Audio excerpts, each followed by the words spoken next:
Manager and Policy Analyst on Urban Development at the OECD Urban Policy Unit. And I'm delighted to welcome you all to this webinar on urban-rural partnerships, a key tool for who organize the Urban Policy Sustainable Development Division and the Regional Development and Multi-Level Governance Division of the OECD Center for Entrepreneurships, SMEs, Regions, and Cities. Today's discussion will focus on the role urban-rural partnerships play in the recovery from the current economic turmoil that we are experiencing in the aftermath of COVID-19 and the impact of Russia's aggression against Ukraine, which has, as you all know, has heightened the importance of the need and the potential for urban-rural areas to join forces in facing the refugees crisis and the provision of services. But we also have observed as well some other things that make urban-rural partnerships more important. For example, the results of megatrends such as globalization, digitalization, demographic change, along with improvements in communication and mobility infrastructure, and the traditional dichotomy between urban and rural areas, therefore, is losing its relevance as a policy approach. In this webinar, we will also discuss how we can expand the way to measure urban-rural interdependencies and the barriers we need to overcome to strengthen urban-rural partnerships. But before we start the webinar, let me give you some housekeeping points very quickly. We are recording the webinar today, and the recording will be available at the OECD webpage. Please note that there is interpretation in both English and French that is available. And you can use the chat function to contact our support technical team for any problem that you may have. And there is a Zoom webinar format, so therefore not everyone can take the floor. And we invite you to use the Q&A function to share your thoughts and address the panelists. You might address your questions and comments to specific panelists who might wish to respond in writing. We will also address some of your questions and comments in the Q&A period after the first round of interventions from our panelists. The speakers will have up to 7 minutes to make an intervention, and we ask all of you to feel free to engage with us on Twitter using the handle at OECD_local and the hashtag OECD cities and hashtag OECD rural. Before anything else, I would like to remind you that today is the 8th of March and we celebrate the International Women's Day. So I would like to say congratulations to all my colleagues, panelists, and participants on this very, very important day. And to kick off the webinar, I'm delighted to introduce my colleague, Dorothée Alain-Dupré, head of the OECD Regional Development and Multi-Level Governance Division. Dorothée is responsible for the work of the Working Party on Rural Development of the OECD Regional Development Committee. And Dorothée will provide some opening remarks and welcome participants on behalf of the OECD. So, Dorothée, you have the floor. Thank you very much, Oscar, and thank you for the kind words on this special day. So welcome to all, bonjour à tous. Thank you for joining this webinar today. We are very pleased to see so many participants in the webinar. We have more than 60 countries that registered to participate: national government, subnational government, association of subnational government, NGOs, experts, etc. It reflects the very high interest and the momentum around this question of rural-urban partnership. This topic is a very important area of work for the OECD Regional Development Policy Committee, the RDPC, and this event is a collaboration between the 3 RDPC working parties on urban policy, rural policy, and territorial indicators. Today, we are very pleased to have with us the 3 chairs of this working party. So Peter Vosner, the chair of the Working Party on Rural Policy, Elisa Villares, the chair of the Working Party on Urban Policy, and Alessandro Alasia, the chair of the Working Party on Territorial Indicators. Developing urban-rural partnership is essential for any strategy of territorial development for the simple reason that urban and rural regions are mutually dependent. There is greater recognition today of this mutual dependency in the wake of the COVID-19 crisis and the energy crisis, and the kind of perfect storm to which our regions have been confronted to since 2020. Externalities linked to the impact of these shocks and to the global challenges like climate change are too high for any urban or rural region or even country to provide a policy response on its own in isolation. Rural-urban partnerships are critical to address the numerous challenges at stake. But there are also many opportunities to tackle in today's context of acceleration of the green and digital transition. And for this, strengthened rural-urban linkages are crucial. For example, as the demand for renewable energy grows, cities will largely rely on rural regions to produce energy from wind, water, and biomass. Already today, rural regions produce 63% of renewable energy in OECD countries. Another example is the fact that since COVID, urban teleworkers tend to move more to suburbs or rural areas close to cities. In a number of policy areas, cities seem to be actively seeking partnerships with their surrounding rural territories. Several examples of this will be presented today. Yet, these growing trends remain fragile and need to be supported by effective rural-urban partnerships. These partnerships are an imperative to implement more sustainable and balanced models of territorial development. The topic has gained prominence recently, but the OECD Regional Development Policy Committee and its working parties have been focusing on this topic for many years. 10 years ago, the Rural-Urban Partnerships Report identified 4 types of partnership, from explicit formal partnership with delegated functions to lighter forms of cooperation. More recently, the 2022 report on urban-rural linkages in Poland analyzed the benefits of better linkages of urban and rural territories in Poland, from the production of public goods to achieving economies of scale in public service provision and infrastructure and so on. An important message from this body of work is that rural-urban partnerships do not appear out of thin air. They need to be supported and incentivized, including by national governments, by integrating these linkages within the broader urban, rural, and regional development policy framework. And of course, it is easier said than done. An important challenge is how to overcome the silo effect that often prevails at all levels. For example, the silo effect prevails at the national level in the way rural and urban policies are designed. In many instances, urban policies remain oblivious to rural perspectives, and rural policies often fail to see the significance of urban centers for rural development. The silo effect also prevails at the subnational level, with fragmented approaches and a lack of functional integration at the relevant scale across rural and urban municipalities, for instance. Obstacles are linked to a wide range of factors: legal, regulatory, institutional, financial, political. Often a basic factor is also simply the lack of trust or the lack of time to engage in partnerships. Finding ways to address these obstacles will be an important part of our discussion today. So we will be now diving more deeply into these topics in the 3 sessions that Oscar highlighted. The first session will focus on how, in the aftermath of recent shocks, a stronger urban-rural collaboration can contribute to effective recovery and resilience strategies. The second session will look at how to further expand and develop ways of measuring rural-urban interdependency. To date, the most common measures of rural-urban interdependence is based on commuting flows. So this session will look at, for instance, how to include environmental and social factors in these evaluations. And last but not least, the third discussion will explore some of the barriers that I mentioned that continue to prevent rural-urban partnerships and ways to overcome them. And then we'll conclude with final remarks with Aziza. So without further ado, I would like to hand over the floor to Oscar and to move to the first session. Thank you all again for joining this important discussion, and I look forward to a fruitful discussion. Thank you very much. Thank you very much, Dorothée. Thank you for your words and for reminding us about the work that we have done on OECD, but it's still the long way ahead that we need to continue doing to promote urban-rural partnerships at the OECD and in our countries. Thank you so much for that. And now, after this intervention, we will move to our first panel with our distinguished panelists.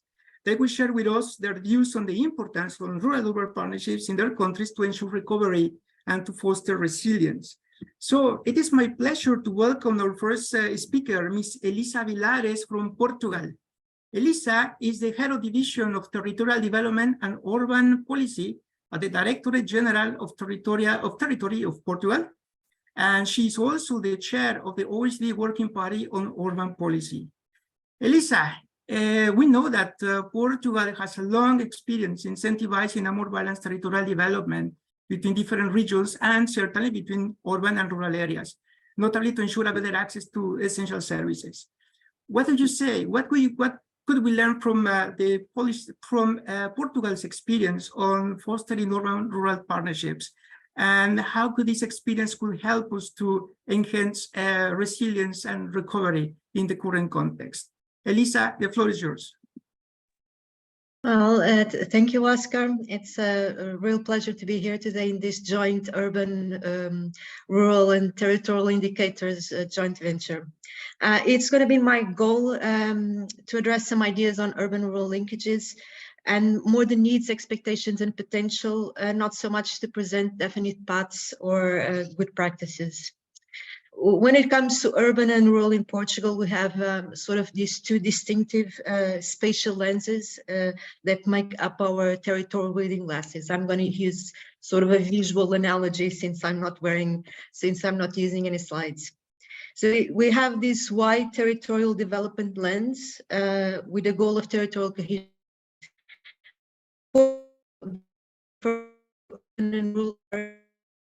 But we talk more about coastal and inner areas, thriving coastal areas and shrinking inner areas. Mainly because the territorial expression of the urbanization pool in Portugal has led to two metropolitan coastal areas, Lisbon and Porto, comprising 44% of the population and a concentration of over 80% of our population living in the coastal areas. So it is this decades-long trend of attractive coastal and metropolitan areas and shrinking inner frames the debate about territorial development and cohesion in Portugal from this wide-angle territorial lens, and is embedded in this sort of horizontal slicing of the rectangle that make up our NUTS2 regions in mainland Portugal, where most planning and operational regions have a bit of coastal and a bit of inner areas, sort of internalizing within the region this territorial cohesion conundrum. So this was the wide territorial lens, and now for the other eye, we have the sort of precise macro lens of the spatial planning and land use. And here's just some context. Land use planning is in Portugal the responsibility of municipalities. Urban and rural land are the two basic categories of land use in Portugal. And only a handful of municipalities in Portugal are comprised of only urban land. But here's the thing, even though rural land is far more abundant, or should I say less scarce than rural land, than urban land, the truth is that during these last decades of our spatial planning legislation and practice has been clearly focusing on urban development, on urbanization, construction, infrastructure. And one could say placing rural land as everything else not fit to be urban, and only attending to it in a sort of a more protective way regarding natural assets such as water and soil and ecological systems. In this framework and economic logic, urban land is, for any municipality, the infrastructure and built, artificialized, and inevitably scarce and highly valuable good, and a significant source of revenue. Rural or rustic land is not that. However, now the inefficiencies that stem from this dichotomy and an urban focus of spatial planning are becoming clear. The dramatic changes in the rural land uses, the expansion of forest areas in Portugal due to the abandonment of agricultural production and the inherent increased vulnerabilities to forest fires in the country, the increased concerns about food, energy and water safety in cities, and the potential in terms of circular economy and short circuit supplies that come from taking rural space more seriously, the unaccounted ecological services that rural land often produce in benefit of urban spaces. All of this in a context of adaptation have placed rural spaces as a main focus for testing territorial integrated approaches and new spatial planning instruments and governance solutions in Portugal. So when you think of urban and rural linkages in Portugal, we are envisioning distinctive focuses in accordance to the territory we are addressing, being very place-led in our approach. And these territorial glasses that I just described that we have on. So briefly, if we are addressing an inner remote area, dealing with shrinkage, aging, climate change from a territorial cohesion perspective, how can we assure equal access and opportunities in the provision of services of general interest? Small and medium integrated in a national urban system should play a key role, and so should intermunicipal cooperation.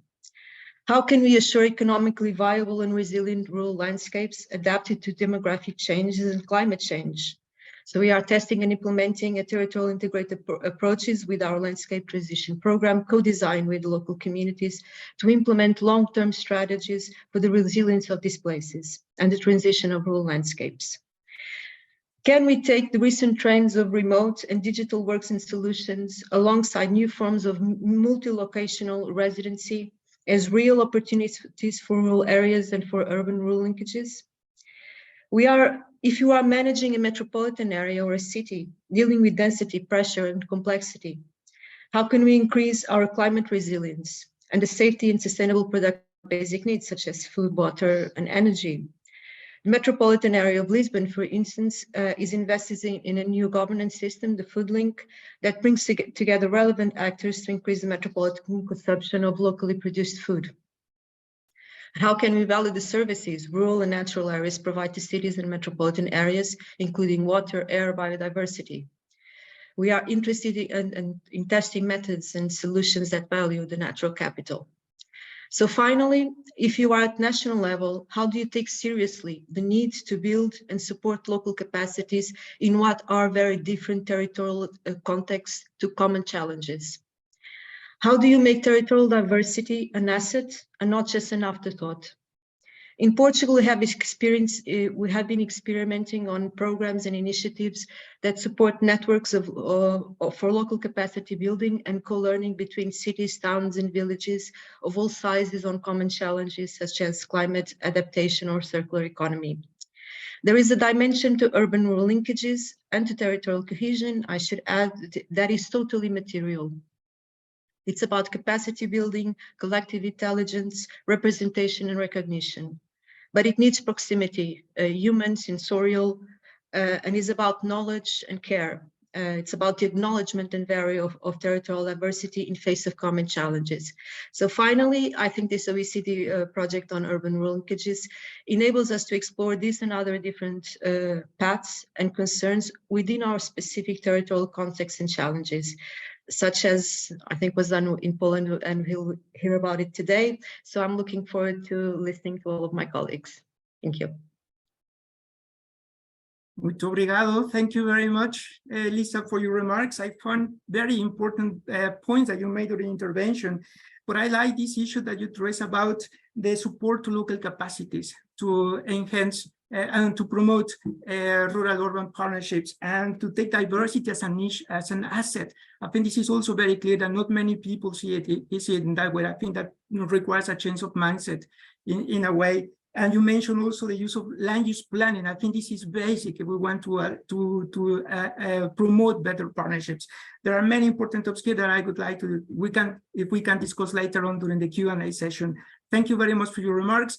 And to all our participants, I remind you that you can address your questions to our panelists in the Q&A function below. And I have a question for everyone, for all our participants. It's an hypothetical question. If you were in a position of power, imagine that today you have in a position of power and you could change anything in the system to promote urban-rural partnerships. What would you change? What would be your first priority if you had this opportunity to do that? Why don't you put your ideas in the Q&A in the chat function and to share your views on how you're promoting, or how would you promote urban-rural partnership in your countries? Let's take advantage of the wide diversity of countries that we have here. With now, I will move to the second speaker, Mr. Peter Bosnert from Slovenia. Peter is the Secretary and Senior Advisor at the Institute of Macroeconomic Analysis and Development of Slovenia and edits the National Productivity Report. is also the chair of the Working Party on Rural Policy. So Peter, as we know that urban and rural areas have lived in what we can call a kind of rural-urban antagonism, which is now beginning to change, fortunately. But still, our countries need to generate these conditions to create more synergies, to create urban-rural linkages and partnerships. What can we learn from the experience of Slovenia, and how is Slovenia promoting urban-rural partnerships? Peter, the floor is yours. Thank you, Oscar. Hi, everybody. Special hi also to my colleagues from the other two working parties and to the whole secretariat. It's really it's a theme I really find as one of the more important ones. So let me start by is there I can see something on a slide. Is there someone is sharing or? No, Peter, you don't have a slide. Please, the floor. Okay. Then it's something. It's a Zoom thing then. Yeah. Never mind. Okay. Let me start by going back to what mentioned in the introduction, which is the report from 2013 on rural-urban partnerships. I think that's one of the better ones that have been produced by the CFE and the time this was supervised by the Territorial Development Policy Committee. I think it's well. I'm also glad that we have one of the lead coordinators of that project, Betty, and with us on the rural team. Paolo, I understand, has left, unfortunately, back to Italy. But I think it really is in a way a missed opportunity. In sense that the messages that are there are 100% still relevant. We could add different case studies. Half of that report. There are 11 case studies. I think they're really still relevant. There could be others, but in terms of the structure of the messages and recommendations, I think that they still stand completely, but at the same time they are a missed opportunity. So that's my message number 2. I would encourage everyone to go back to 2013 and check again that report. Now, the reason why I'm saying that, and that's my message number 2. The way I would frame it is that we're still thinking too much in separate contexts. Even today, for example, we are using the word linkages, which I'm really not fond about because they imply the difference, the disparity, the distance, which of course physically is there, but I don't think it's the way that encourages the right way of thinking, the right way of how to approach it. These challenges. And even the way how we have structured this discussion today is about how these partnerships could be part of recovery and resilience strategies, which if you go back to 2013 have not been, resilience was not there. It was not an issue at that time. And you don't even need to have it there because urban-rural partnerships are really about providing both general services to promoting growth and well-being. I would even argue it's common sense. Even if you go back to the theory of fiscal federalism decades back, that's where you start. You start thinking what's the optimal level where it makes most sense to provide different kind of services, or where you get critical mass and economies of scale and scope, where you can do most with the least resources, and be that from economic development to natural asset management or service provision, what have you. So in that sense, I would really kind of broaden, exactly as Dorothea said in the introduction. I mean, it really is, this is about a bigger thinking. And the way I like to think about it is perhaps not even just about partnerships. It's really about collaboration. It's about the relevant units of mobilization, the relevant units of policy that really we can do something to change, our destinies or our lives, as OECD says, for the future. And in that sense, we could even enlarge this discussion not just for partnerships between urban and rural. There is a big discussion on the rural side now about how we could promote partnerships among rural areas themselves, because there are things that they could provide jointly. And furthermore, we could think about the networks of different territories, about even hierarchies and interdependencies between different systems of regions. For example, this was something that Joaquim Martins Oliveira was often mentioning at the RDPC or TDPC. And Slovenia, is, I think, a very interesting example in that sense, because if you want to reduce disparities and promote national growth at the same time, well, probably the thing how to do it is to concentrate some part of functions in the center and then distribute others, for example, manufacturing and industry in others. And in that sense, it would appear to me that you get what is the holy grail, which is about reduction of disparities between different territories on the one hand, while at the same time promoting national growth. So why aren't we seeing that kind of approach more often? Well, simply, I think, because this kind of systems thinking is really hard, let alone doing something about it, because there is, of course, not just the coordination failure, there are, of course, very high transaction costs in moving that, in putting that in practice. So I would, to me, the conclusion of this kind of thinking is that, it doesn't happen on its own, simply because it is hard, and you could accept for perhaps the most advanced and institutionally strong environments, you will see a serious under provision of this kind of collaboration between different areas. But before I go to what I believe should be done about it, and also the experience that we have over here in Slovenia, let me just also say that, we could also think about what happens when you let different territories collaborate on their own. And there, to me, there are two takeaways from the experience that I've seen around. One is that, of course, we should not underestimate the importance of culture and tradition. And I'm going back to Slovenia passed a law on regional development in 1999, which was almost exactly the same as Finland had.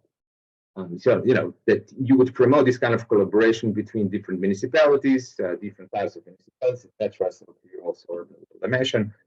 But what you got is a completely different outcome, because in Finland you have this consensus culture. You bring together, which was what the law said within the councils, and people were used of getting a joint, a consensus of what the path forward would be, and then when that agreement was reached, the consensus was reached, everybody would comply with it. In our case, that is not the way how people are used to function. So it was about how someone will vote. And the outcome, of course, even with the same kind of framework, was completely different. The second message on that one, if you let different territories collaborate, is also the question of who will get the upper hand. And of course, even in the report, one would read that, of course, the urban areas are stronger. So what you would expect, of course, is that on average, urban areas will have the upper hand and, are the stronger players in the game. So my takeaway from that is, of course, that, that's something that if you say you will not impose any kind of framework condition which would mitigate for that, is that you make a conscious choice who you are promoting in that unbalanced game of power. And just to say, there is, of course, also the flip side of that, and Slovenia has a very nice example on that one as well, because on that same law in 2002, 2006, regional development programs were being prepared. And the law said that each municipality, there was one municipality, one vote. And the result of that was that the Ljubljana, the central region, the law, just to illustrate it, was that in front there were hills and a tractor. And it was only at the back that you could see a university. So just to illustrate, it's a conscious decision. What kind of conditions how do you promote the balance between different players? And that's something that even if you don't say anything, you have actually made a choice. So which brings me to probably the most important part. I think that this kind of thinking, the importance of it's actually critical for prosperity.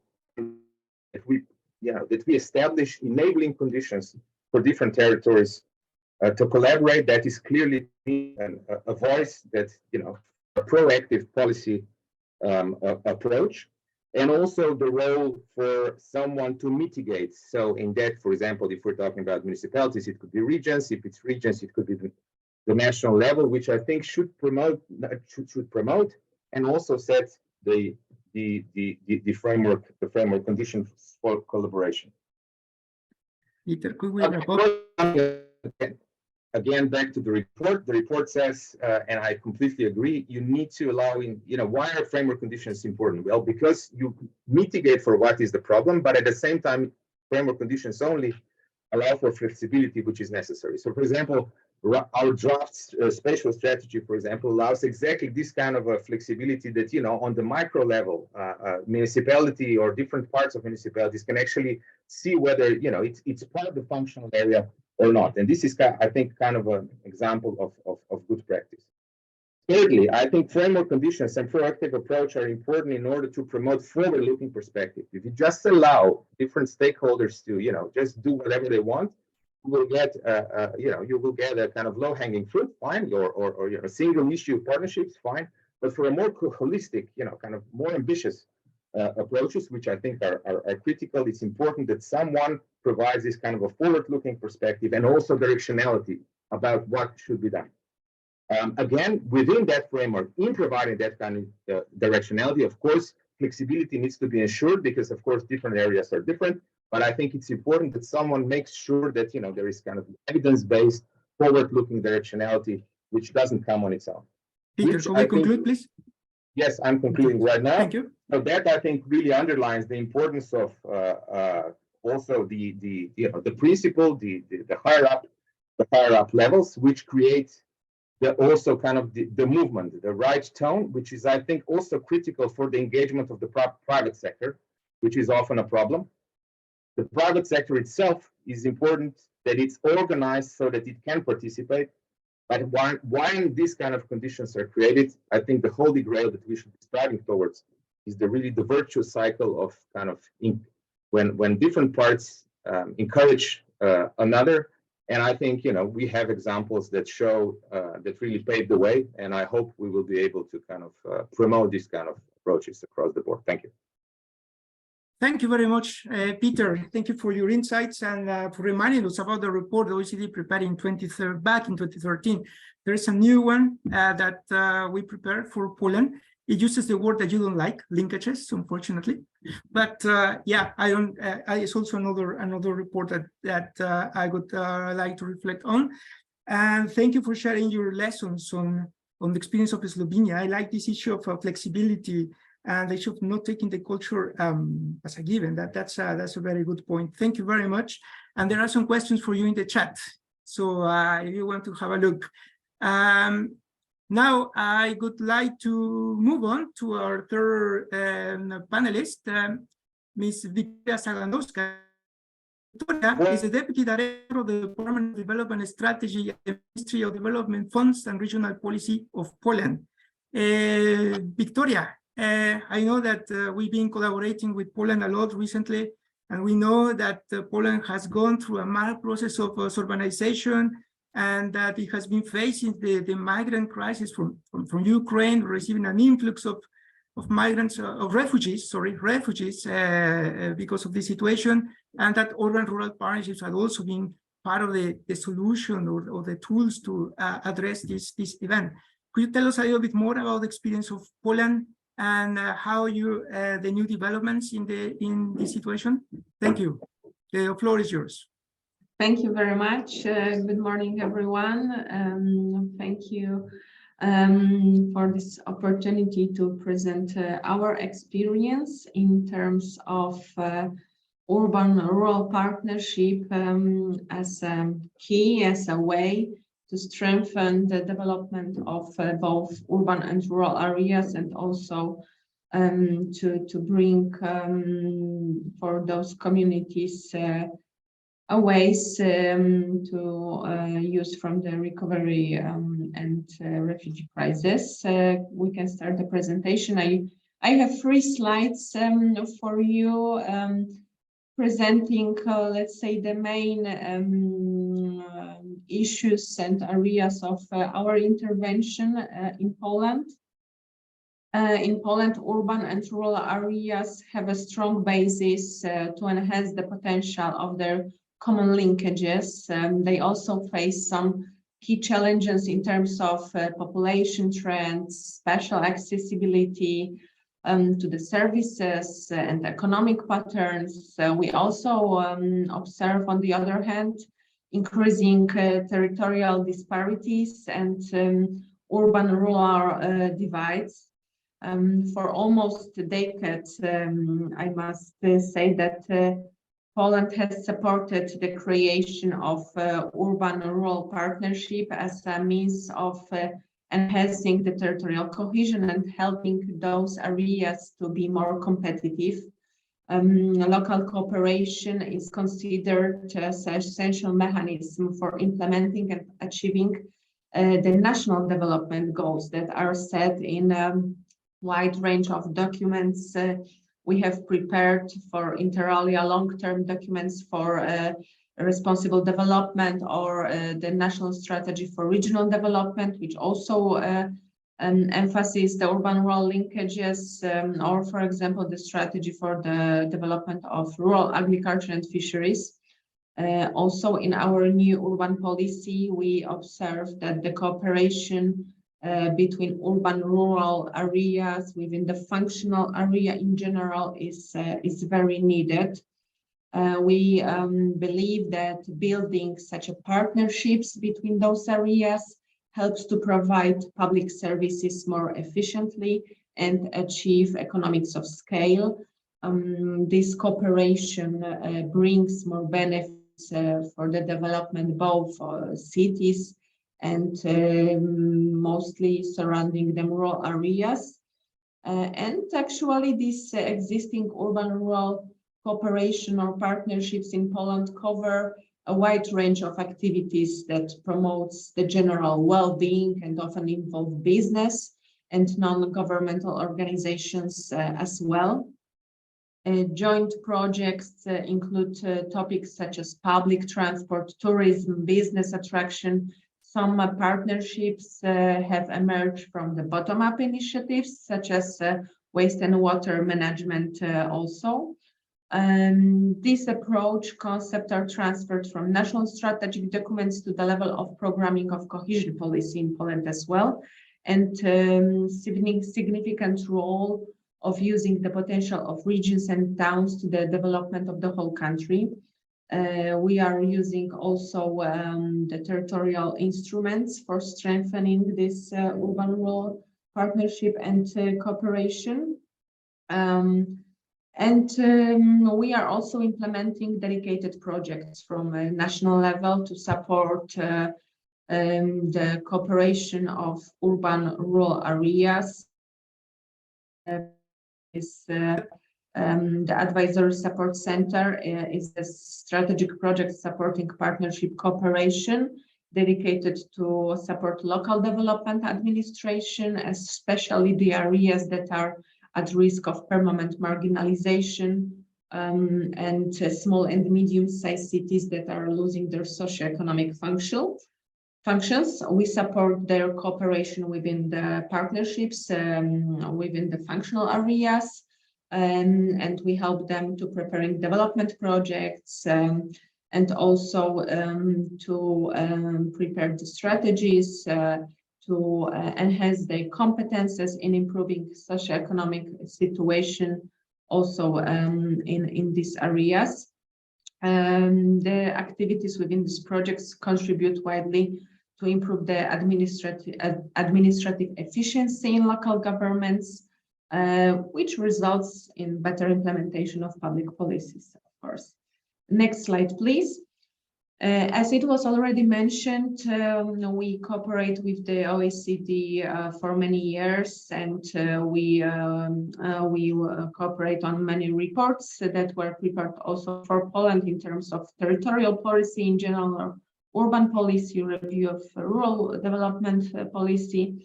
But the latest one that you already mentioned, Oskar, is the report contributing to the urban-rural linkages that we were working on for over a year and a half.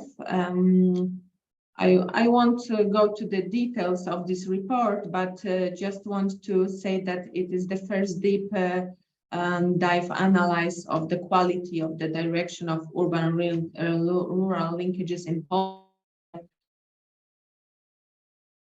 of these areas and well-being. Generally, the topic of urban-rural linkages is a part of the current national regional policy and plays a very important role. We notice the potential of cooperation beyond the administrative borders and communes. And also we observe the challenges and problems, for example, in the area of environmental protection and transport. We also indicate the dedicated instruments, supralocal instruments that can solve in a more efficiently way the different challenges that we observe within these areas. Also, I've mentioned the territorial instruments that in this perspective we will use in a greater way to support both urban-rural linkages and generally the development within the functional urban areas, the CLD, ITIs, and another territorial tool that is indicated in this perspective. There are a number of recommendations in the report by the OECD team. I think that they could be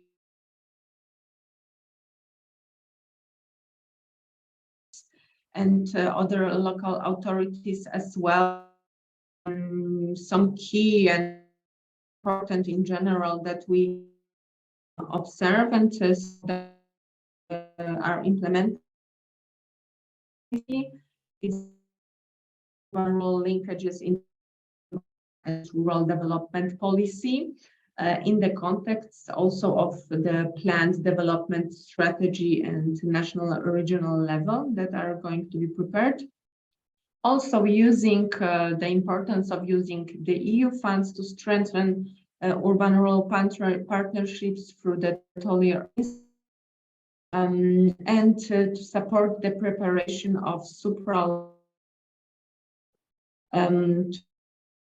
cooperation in planning different investments and developments.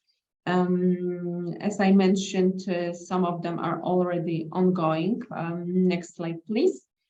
But coming to the, let's say, urban-rural partnership in terms of recovering from the crisis, what we observe in Poland, what we are doing is that these urban-rural linkages play important role to tackle these challenges, as I mentioned, in terms of shrinking cities, aging, access to services. These can help to reverse and decline of cities and towns, maybe mainly outside the FUA.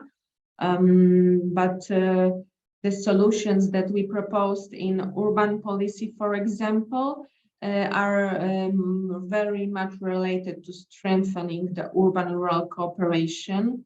Victoria, can we wrap up, please? These structures. Yeah, I'm going to the end, of course.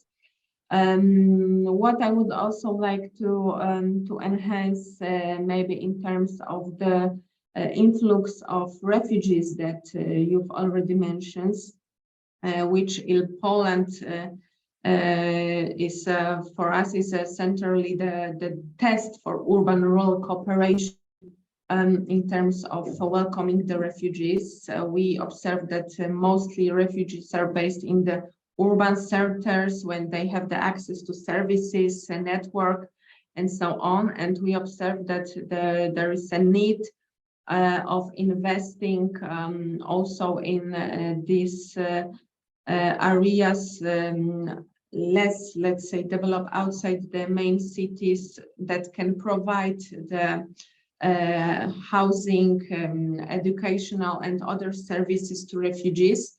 But also it's important to invest in digital connectivity that will be necessary for the access of services provided in the cities in their own language, but also for creating conditions for living for the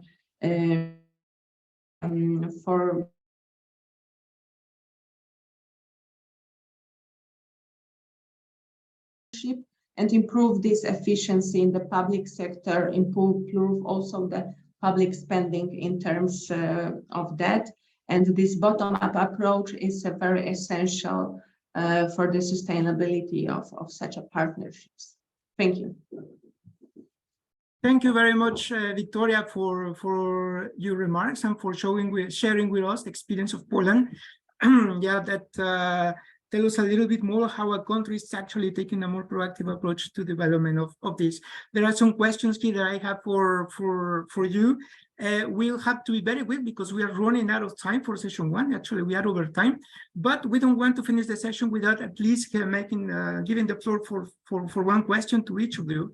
To Peter, there's a question in the chat that says, Mr. Bosner, can you describe how the facilitators of frameworks of collaboration are chosen from the open-ended consensus-building approach to URPs, urban-rural partnerships, from UN Habitat Urban-Rural Linkages Program? This is a question for you, Peter.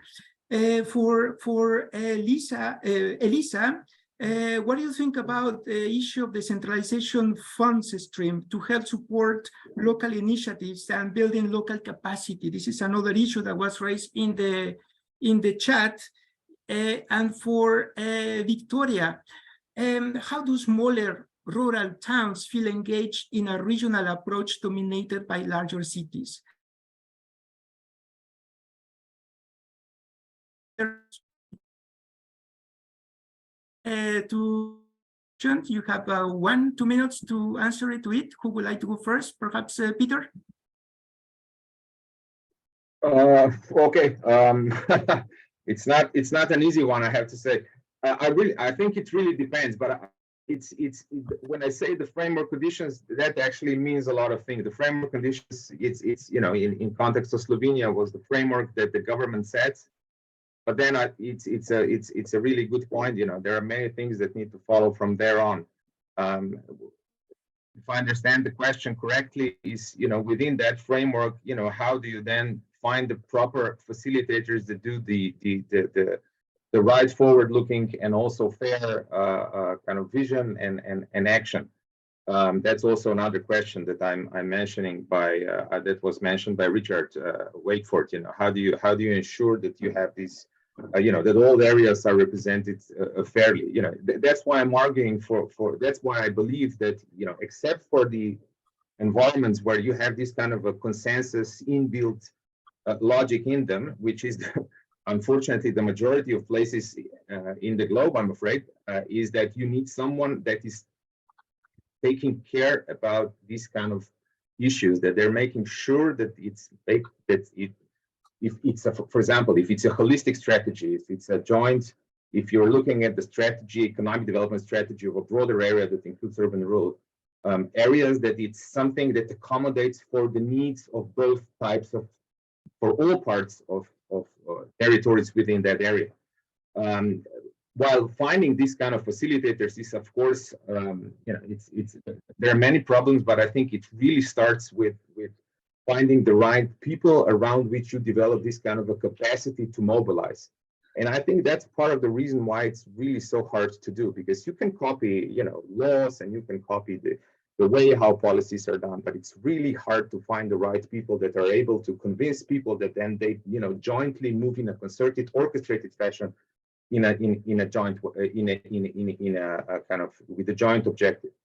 There is a big discussion for example, in Europe right now on partnerships for regional innovation, on these learning networks, etc. And I think this really goes to the core about how do you promote transformation. So the bottom line answer is, once you have these kind of people and once you have these kind of networks, you're on the good side. You know, you might be poor, but you're on the right trajectory.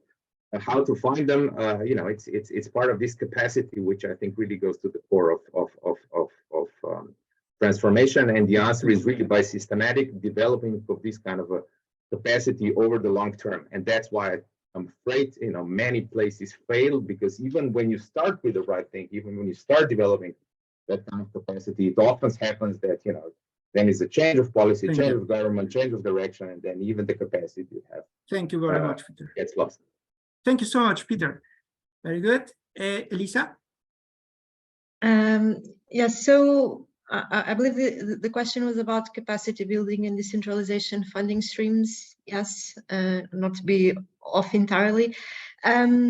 I think, when it comes to capacity buildings, of course, there are several dimensions, and capacity building at local level is absolutely critical. But I would like to address the point that this capacity building benefits from having national initiatives at national level, not just because it assures the methods, the application of the proper methodologies across, this capacity building production, but also because in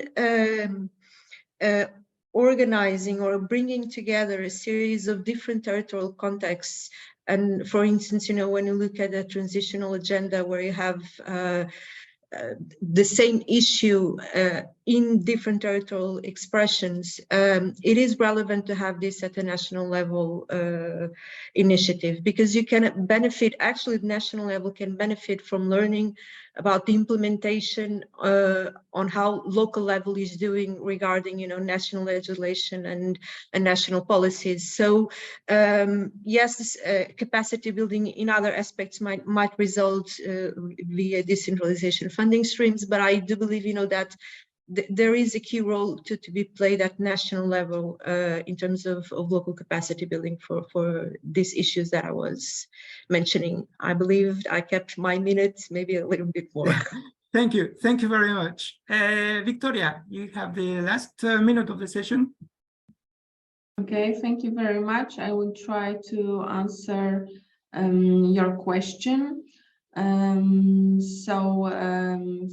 the national development policy perspective and from our policy that we are implementing, we put very much effort to create special conditions for the areas that we identified at the national level, the areas of strategic intervention, and those are especially the areas of small medium-sized cities losing their socioeconomic functions, as I already mentioned, and then the areas of the risk of permanent marginalization. Why I'm saying this is that with defining these areas at national level on the basis of different indicators, let's say the scope of the indicators, it's not like we are just creating ourselves these areas, but they are creating on the basis of the research.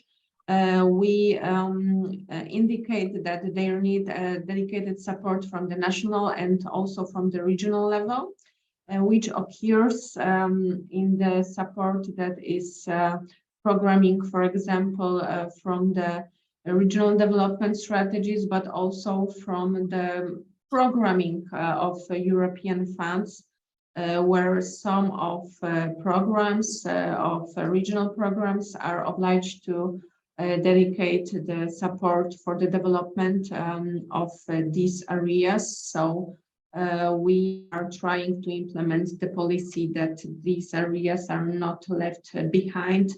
I'm saying it in terms of the comparison that was made in the question, that what kind of support is provided to those areas in versus the biggest cities. We observe that the role of small and intermediate agglomerations can be a crucial factor for linking rural and urban areas and in bringing the urban-rural gap, especially in rural areas. Small and intermediate towns can provide the basic services, healthcare, educational for rural populations, and also can function as the markets for the surrounding region and be a crucial factor for the food security as well. Okay. So we are trying to use the different policy instruments to support these areas. Thank you. Thank you very much, Victoria. I'm sorry for rushing you all, but yeah, we are over time, and we still have 2 more sessions to go, but this has been very interesting. So thank you very much. There are still some questions in the chat if you want to engage directly with the participants. And to the participants, please do not hesitate to continue sharing with us your questions, your thoughts, and thank you for answering the hypothetical question I made at the beginning of the session. So without further ado, I just want to say thank you to all my 3 guest speakers tonight. Thank you for sharing your insights. And now it's time to move to our second session on the webinar that will be moderated by my colleague Andres Sanabria. Andres, the floor is yours. Thank you. Thank you, Oscar. Well, now we move to the discussion on how to measure this type of linkages. Just to probably a reminder, if we are a bit over the time, so if you want to make some questions, please on the chat, and Alessandro, I will ask you to try to have a look on the chat, and we try to recover a bit of time. Well, in the previous session, we saw that the relevance of this rural-urban collaboration to improve resilience and unlocking some growth synergies. But now the question is how to measure the type and intensity of these linkages. The urban and rural policy principles of the OECD define linkages as the exchange of goods, people's social activities, environmental amenities, etc. So it's a broader definition, but despite this multidimensional view, traditionally the linkages between these areas measured through commuting of people.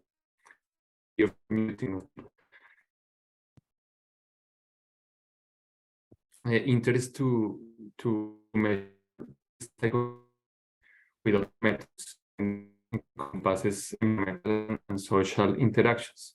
So that is the goal of this session. First, I will introduce probably just a small change in the agenda. Sylvain Leguider, she couldn't make it to the meeting, so she sent a video instead. She apologized because she had a last-minute issue. She's the head of the territorial analysis and the diagnosis at the National Agency for Territorial Cohesion in France. So we are gonna project her video, and then we hear from Alessandro.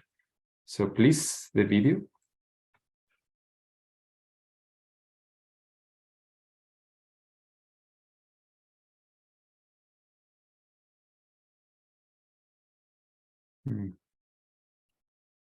Dépendant du ministère de la Transition écologique et de la cohésion des territoires. Je voulais tout d'abord m'excuser et regretter de ne pas être avec vous aujourd'hui, mais je tenais à vous présenter quelques slides d'une étude que nous venons de terminer sur la typologie des ruralités et qui, je pense, peut nourrir la réflexion communities, and I hope to contribute to this session talking about the interdependency between rural and urban areas. In France, the rural areas represent 88% of municipalities and 33% of the inhabitants. And we believe that it was very important to qualify the diversity of the different rural realities. And so we have different typologies that Eurostat carried out on the different municipalities depending on their densities, and we wanted to enrich also the studies that we carried out in 2003 and 2010 in order to understand the rural communities and their participation in the development. So we have a counseling services company called Acadie who helped us with this study. I will send you actually all the links later on in order to access to this study. I want to show you here this study. We had 2 phases. The first phase was to show the diversity of the different rural areas and to see how these spaces evolve and what are their functions. And here you see in this first map for the different different categories, the residential rural areas, the small polarities, the rural productive areas, and the tourist rural areas. So the objective was to show the diversity of these spaces and how they can also activities in the whole national territory. And when we divide this map in 4 different dimensions, it is interesting, for example, to see that above to the right, you see the residential rural communities. We have all the different municipalities that we have in the first and the second or in the third circles around the urban areas. And here we see the progression of the urban sprawl. And above to the left, basically, we see that beyond the main French metropolis, and this is actually very specific to France, we have a network of very small rural areas, very dynamic, being those crafts areas or industrial small areas, etc. The interest of this first part of the study was to show how all these territories are diverse. So we cannot use just one functionality when we talk about rural areas because we have a huge diversity, and this was demonstrated in this study. The second part of the study, which is even more innovative, it's a second type of typology, which is a systemic approach that we adopted. In the first phase, we studied the different intersections and the different grid and netting, and in order to show how the rural areas can really participate in facing all the challenges related to energy, to food, to water, and to nature. And here we have 4 different categories. And as I did before, I'm going to show you the 4 different categories. The one down left, so you're going to see the agricultural metropolitan transition areas, and you have the role that they play. And here we want to show that the different municipalities are very close to the main cities, and the challenge is to coordinate the different ways of occupying the space, because in this space we will probably have a huge use by the metropolitan areas.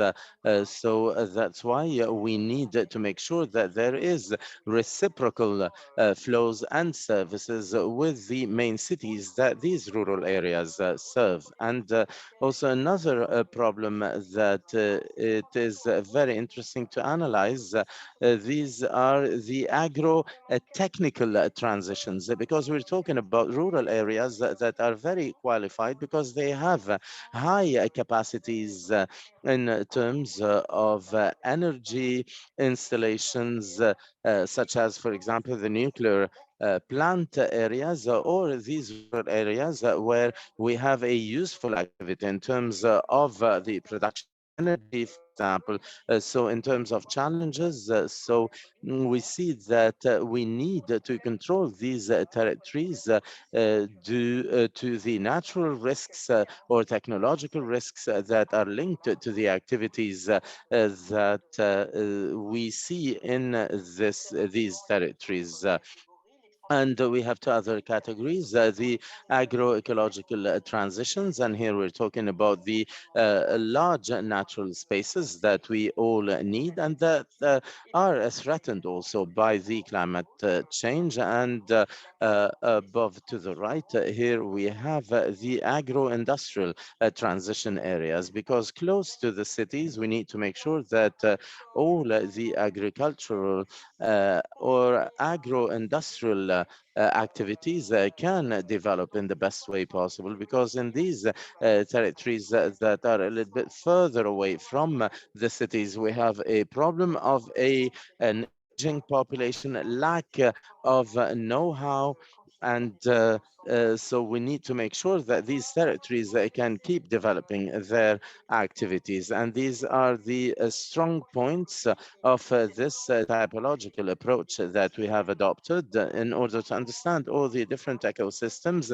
and how we can see how we can articulate the rural areas with the urban areas in a very different ways, depending on the type of use of these different territories.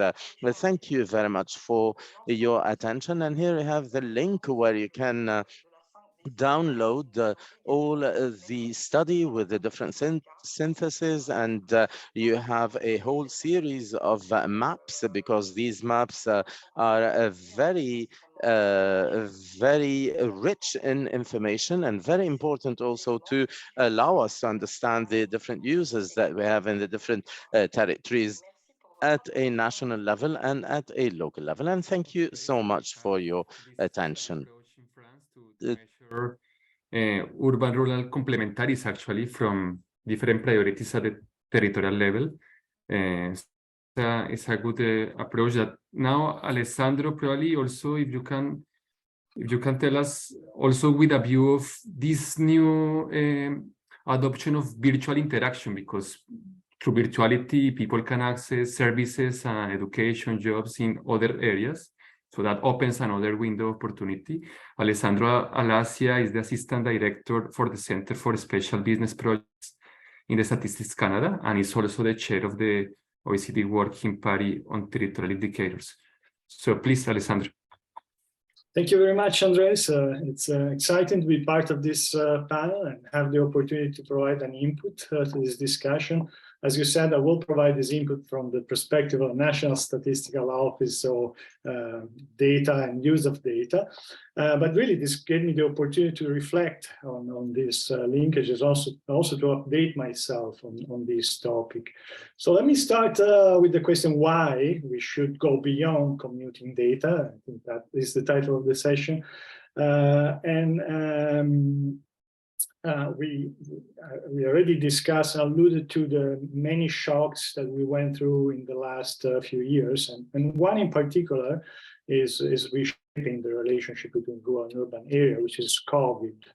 COVID really accelerated one of the mega trends that we have been discussing, examining, and looking at the OECD for a number of years, which is the shift to digital technology or digitalization. I think this is particularly, the understanding of the dynamic between rural and urban areas. It's relevant because digitalization is really reshaping the rural-urban relationship and interaction, as well as is giving us the tool to better understand the rural-urban interaction. So on one hand, digitalization is changing the way we work, is changing the way we move around, is changing the way we have access to service, and will change it even more in the future. It's changing the way we shop and the way we trade, etc. But on the other hand, the very process of this digitalization, in fact, is providing the wealth of data that we can use to understand this new dynamic between rural, urban, between territories in general, even rural and rural, as Peter was alluding to. Again, this ongoing change are making the traditional data that we're using to look at this interaction, the commuting data, less relevant, less representative. And we start to see some evidence of that, and I'll provide a couple of examples in a minute. But before going there, I would like to delve a little bit more into the meaning of the question, going beyond commuting data to understand rural-urban interaction. What do we really mean with that question or statement? I think we should unpack that a little bit more, and I'll be a bit schematic for the sake of argument. So I'll simplify a little bit just to take home a couple of important messages. So one option that we have in going beyond commuting data is really replace what we call place of work, place of residence data, or travel to work data with another data set. In another way, in other terms, we can use the same methodology we have developed to look at these linkages and just replace data set. Now, it's a simplistic view, but this simplification has one important reason of being, and this is the fact that we have done major work and methodological work to define rural-urban interaction, more generally spatial interaction between territory using commuting data. So all OECD countries, pretty much all OECD countries, have a concept of functional urban area, which is largely based on this idea of commuting,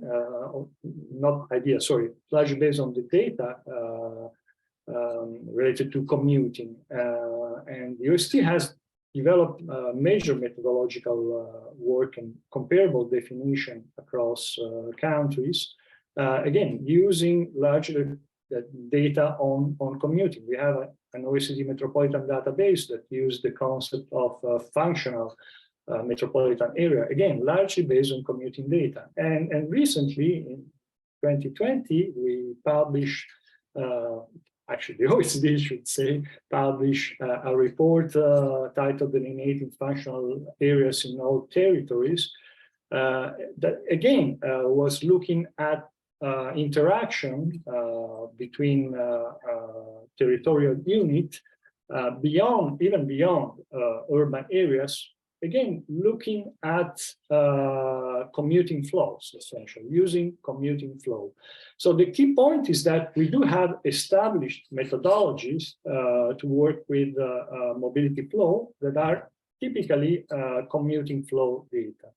So interestingly, even in some of these methodological studies, and for instance, the one that I mentioned on delineating functional area for all territories, we actually acknowledge the fact that we can and we should go beyond commuting data to look at this type of interaction. In fact, in that report, there is a chapter with the example of Estonia. Estonia has been using alternative data sources to define interaction between territories, and in particular, mobile phone data. And really, this is the most promising type of alternative data source that we can use. And then, again... Alessandro. Sorry? 1 minute. Oh boy, then I have really to accelerate. So the second way to think about going beyond this question is really measuring interaction in different type of mobility, just going beyond mobility. So the new source of data really are giving us the opportunity to not just substitute commuting with other data, but look at other dimension of mobility. For instance, mobility related to access to services or recreational activity.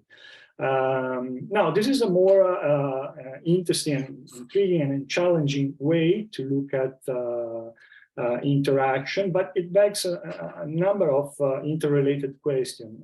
First of all, whether the analysis of rural-urban linkages with mobile data can actually reproduce exactly the same pattern that we observe with commuting data. That's a relevant question for national statistical offices. And second, whether we should reconsider the methodology that we are currently using to measure this type of interaction with commuting data. And then, again, whether we should use the new data for a variety, a more articulated set of interaction, and maybe we can call it functional type of areas. Again, I'm asking the question, I don't have an answer, but there start to be some interesting evidence that the interaction that we measure with the new type of data are not exactly the same that we were measuring with the commuting data. I saw an interesting report from the Joint Research Center of the European Commission that was published in 2020, and they defined mobility functional area exactly using mobile network operator data. They did that for 15 European countries. Now, there are a lot of interesting insights there. Couple of interesting insights is that the type of functional area appears to be quite different from the one that we have now with commuting flow data. But then two additional insights. One is this type of mobility functional area are persistent, tend to be persistent, so tend to be quite stable. We can use mobile data to define this functional area, but also this type of mobility pattern are different for working days. So we have like functional mobility area for working days, and these tend to be different during weekend or holiday. So really there is the opportunity to use this new data for the definition of different type of functionality in terms of, again, mobility for leisure, mobility for access into services. I'd like to give you a couple of examples of application in Canada and beyond. I'll be very short on the Canadian example. In terms of moving beyond but we come to the realization that we need to go beyond that, and that realization comes from the result of the census, from recent survey data, and from some small experimentation with mobile phone data. I mean, these are all showing that the mobility patterns in Canada are changing as a consequence of COVID. In the last census, we had 2.8 million fewer commuters than what was recorded in the previous census. So a massive change, and there is evidence that these changes are not uniformly distributed across space. Now, we did some experimentation on use of mobile phone data. What is interesting is that the model that we use to that, which is a hybrid model in the sense that we develop partnership with external entities to use this data. Now, let me just mention some more encouraging evidence about the fact that National Statistical Office are really getting serious about going beyond commuting data. I'll just throw there some three numbers, which are, I think, particularly exciting. 30%, 50%, and 15 years. I learned this number from a recent presentation of Positium at the 54th session of the United Nations Statistical Commission. So 30%, 50%, 15 years. What are those numbers? Well, 30% is the landmass of the world covered by mobility data projects. 50% is the global population currently involved in mobility data project. And 15 years, lo and behold, is the longest running mobility data statistical time series in the world, and not a surprise, this is run by the Central Bank of Estonia. So 15 years, just to tell you about, the time that might take for statistical offices to really innovate and incorporate new data. So again, another encouraging sign, and I close with this, is the fact that some of the major statistical agencies are really becoming serious in using alternative data sources to look at mobility flow. Eurostat has recently launched a new 2-year project to develop standards for the use of mobile network operator data for the purpose of official statistics. Again, the project inception, there is no evidence at this point. But what is interesting is the model that they are using to develop this project. It's not National Statistical Office, it's National Statistical Office plus providers, some private sector businesses that are working with data providers. So very interesting new model. Is this going to be challenging? Yes, a lot of challenges ahead. Challenges in the methodology. I will not bother with you with that. We'll find solution for that. We did find solution when we were working with traditional statistics. I think we can find solution for new data sources. But there are other two big challenges that we will have to face, or at least change, maybe not challenges. One is in the business model. Again, all business models was National Statistical Office and respondent to a survey. Now the new business model is more likely to be National Statistical Office, a private sector data provider, and maybe a private sector data processor or entity that work with this data. And then there is the regulatory framework, the challenge of setting up proper regulatory framework. That has been a major challenge in some jurisdiction, probably including Canada. Of course, these type of data are extremely sensitive in terms of protecting personal information. The type of mobility data, position, location data are among the most sensitive personal information. Finally, I close on this. I really like the comment of Peter about the fact that we should understand the importance of culture and tradition. And we do have a similar idea when we work with National Statistical Office, because we do have our culture and tradition, and that is embedded in the methodology and in the framework that we do have. And changing those is extremely difficult, it's extremely challenging. So even for National Statistical Office, culture and tradition, it's always underestimated, is very much underestimated. When it comes to changing those framework, those delineation of interaction, it's extremely challenging. So yes, we need to go beyond commuting data, and digitalization will provide, I think, many interesting data sources.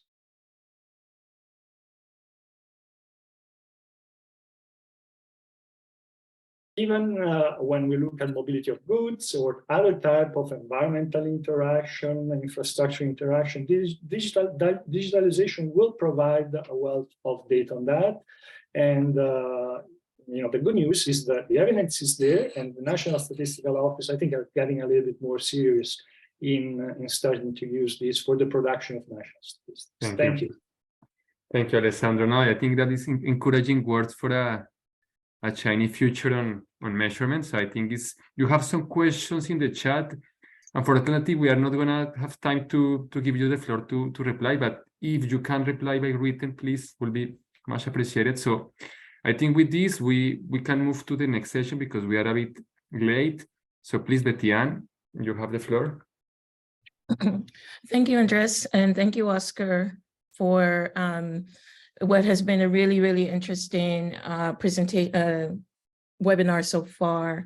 A lot of really good information. And now we get to the part where you kind of get some examples of what you've heard from 4 different countries. So I did some math.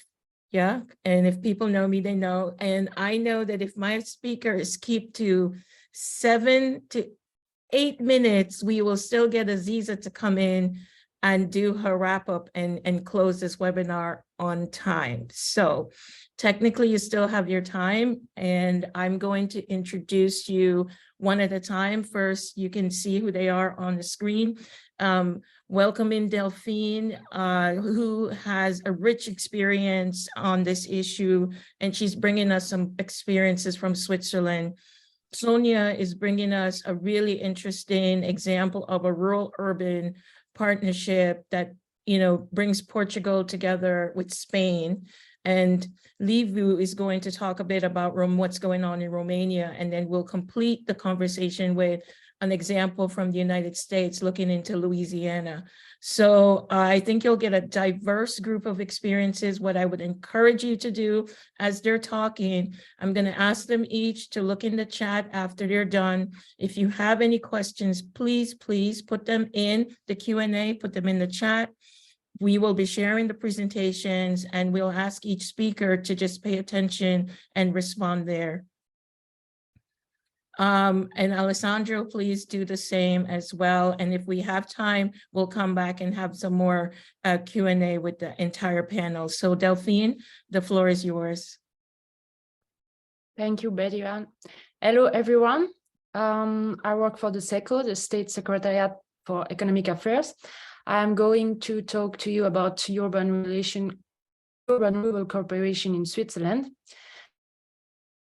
First, give you a very brief presentation of Switzerland's institutional profile. So Switzerland is a small country of 8 million inhabitants in the middle of Europe, which is not part of the European Union. Nevertheless, the country is in very close relationship with its close and more distant neighbors. In fact, the situation of Switzerland in its relationship with the outside world is the same as at internal. The institutional profile, so an independent, even isolated entity, is completely opposite to the functional profile, an open, integrated, efficient entity. There are 3 institutional levels in Switzerland, so the Confederation and the 26 cantons, which are small states, and the municipalities, around 2,000. The cantons are more or less large, as are the municipalities. But all these entities are very independent, like Switzerland towards Europe. It is called subsidiarity.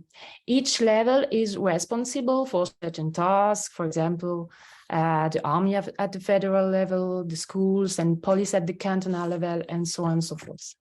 In international comparison, Switzerland is a highly urbanized country. Accessibility is good everywhere, including by public transport, with digital links more or less equally available.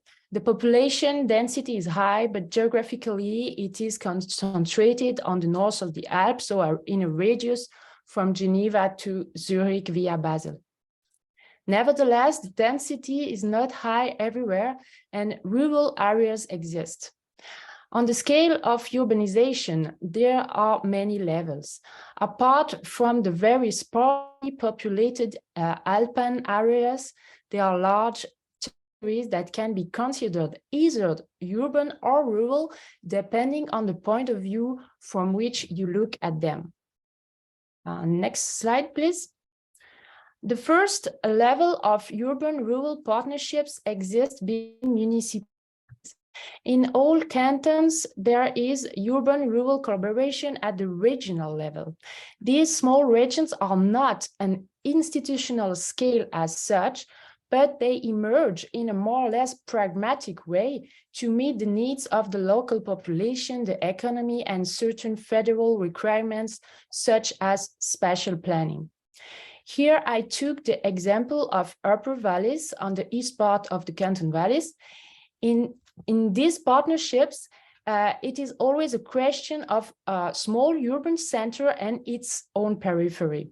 In the region of Upper Valleys region, many of the issues are related to the partnership between the urbanized valley floor and the side valleys. That means the relation to the villages situated further away in the surrounding valleys.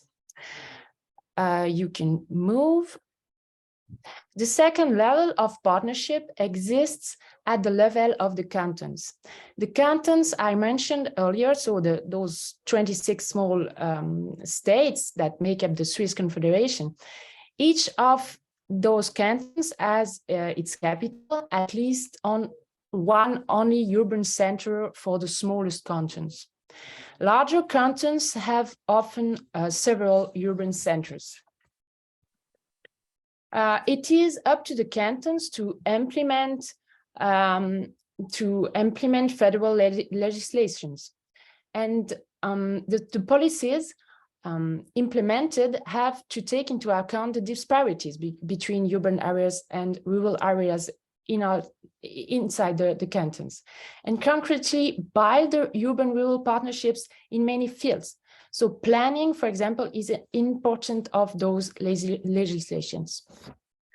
Next slide, please. The third level of urban-rural partnership is emerging at the national level. An important aspect of that is financial equalization. In the map, you can see the contributing cantons and the receiving cantons, the contributing canton in brown and the receiving canton in blue. It turns out that the contributing cantons are mainly metropolitan cantons.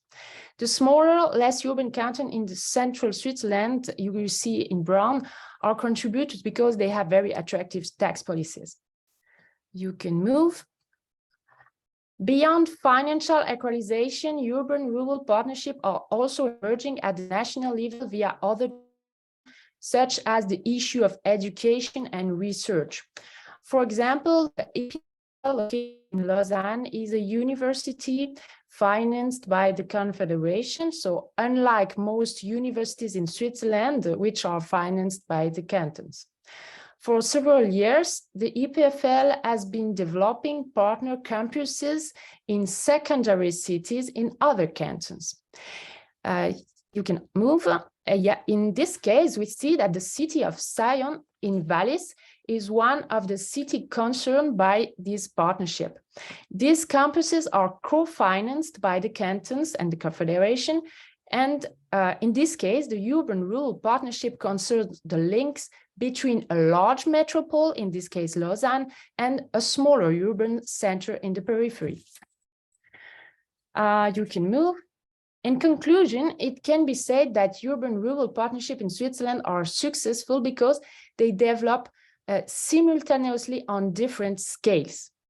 However, the plurality of types of urbanity and rurality is a challenge.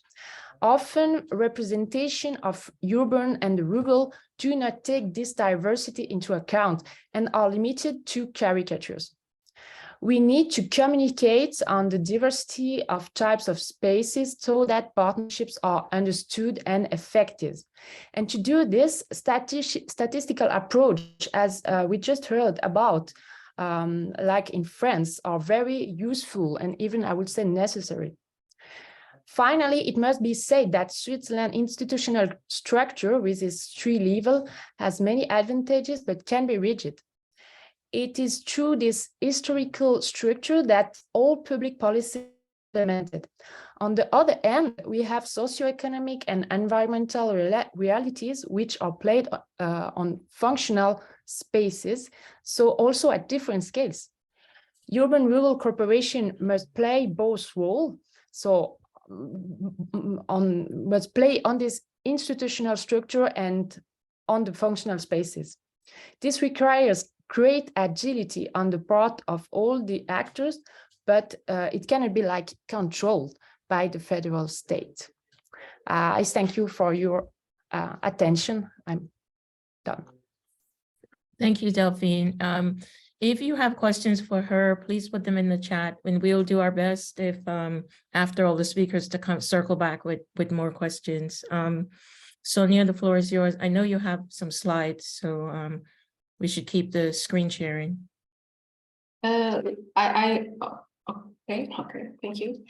Good afternoon to everyone. Thank you for the opportunity to share our young experience in promotion of urban-rural partnership. So please start the slides. Cerveira Tominho Eurocity is a cross-border cooperation project between Vila Nova de Cerveira and Tominho that began in 2014, driven by a spontaneous cooperation of the population. The objectives of the cross-border cooperation between Cerveira and Tominho are the search for sustainability and development, based on the joint management of our potentialities. So, can you change the slide, please? Vila Nova de Cerveira is a small municipality in the north of Portugal, and Tominho is a Spanish municipality in the south of the Galician region. We are in the epicenter of Galicia, north of Portugal Euro region. It's a very, very permeable border. It has a strong economic and social relationship, and so many people work on site and live in the other side. According to official data, there are more than 13,000 cross-border workers. And we have a strong influence from nearby urban job markets like Vigo, Viana do Castelo, Braga, or Oporto. It is a small and rural territory, but with more or less 22,000 residents. But majority of people live, they work in industry or services without doing any agricultural work. It's a rural space where the main use is not agricultural, but still not urban. There are some strong agricultural holdings producing fruits and ornamental plants, but these farms can't find workers to our jobs. However, for territorial sustainability, it's important to recover rural habits. Please change the slide. Okay, thank you. In search for territorial sustainability, in compliance with the SDGs of the United Nations and the resilience of the territory, process of public participation was initiated, centered in 4 pillars: circular economy and urban-rural partnership, territorial development, connectivity and energy transition, and equality and citizenship. More than 50 stakeholders contribute with ideas for actions which make up the Urban Agenda 2030 of Eurocity Survey Domingo. Most of the proposed actions are based in the development of a positive urban-rural relationship, catalyzing a transformation in habits based on proximity consumptions, valuing local resources, and circular economy. Please change the slide. Thank you.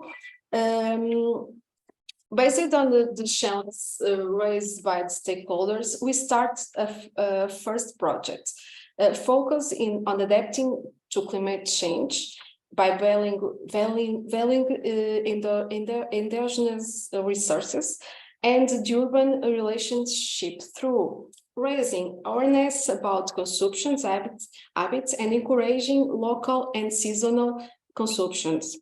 Promotion self-production, training the younger generations for agriculture and self-production, recovering lost rural habits, involving stakeholders from the main sectors of local agrarian economy and social agents, promoting local markets, and creating marketing mechanisms between rural and urban areas, and at the end, promoting a circular economy.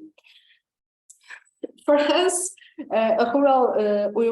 urban-rural partnerships is a means to reach a territorial resilience, but we encounter some difficulties, such as people's willingness to opt for a rural job, to find people who work in agricultural works, no existence of communication and commercialization channels between rural territories and the nearby urban cities, not so far. And the accelerated modern life make it difficult to adapt to rural habits. So, I just it's the end of my presentation. I hope to contribute to the discussion and thank you for your attention, and thank you.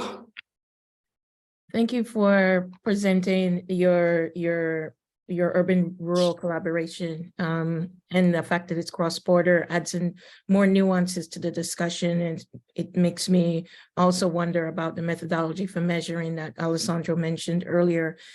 Going right into it, maybe Livu, your slides are up. The floor is yours. Thank you, Betty-Ann. Good afternoon, everybody.